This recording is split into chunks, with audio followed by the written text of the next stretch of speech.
Well, there have already been books and documentaries, but now, 15 years after the notorious Bodies in the Barrel murders in South Australia, there's a feature film. The movie, called Snowtown, after the place where most of the 12 murder victims were found, had its world premiere tonight at the Adelaide Film Festival. Anne-Marie Nicholson reports on how this controversial film came to be made. This is a scene from Snowtown, the highly anticipated film about the 12 South Australian murders dubbed the Bodies in the Barrels. The real murders took place in Adelaide 15 years ago, and most of the bodies were taken to Snowtown. All 4 killers are now in jail. The film is told through the eyes of the youngest, James Vlasakis, who fell under the spell of the notorious John Bunting. It's been a baptism of fire for first-time director Justin Kurzel.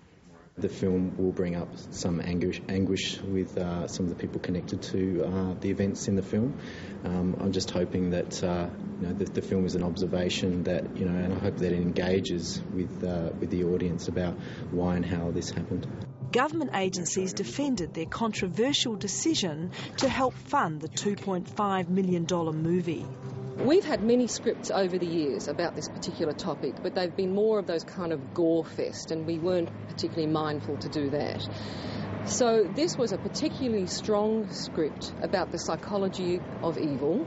It's not a sort of a slasher movie. It is a difficult subject. We certainly had a long discussion before we committed to the funds, but having read the script and seen the calibre of the creative team, we just felt it wasn't a project that we could say no to.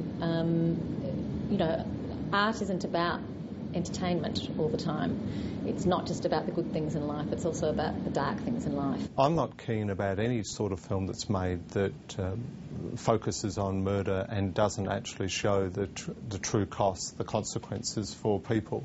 It's not my cup of tea, it's not my type of movie.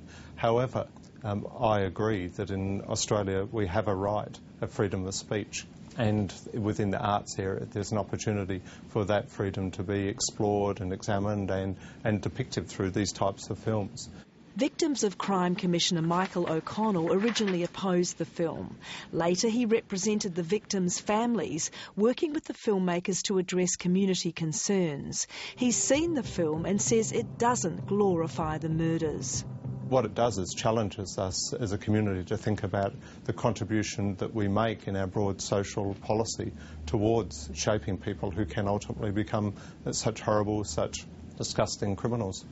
But he says the families declined an invitation to see the film. They decided that it was likely to be too distressing for them, that they felt extremely anxious. Some said that they had decided they didn't want to relive such a horrific part in their life.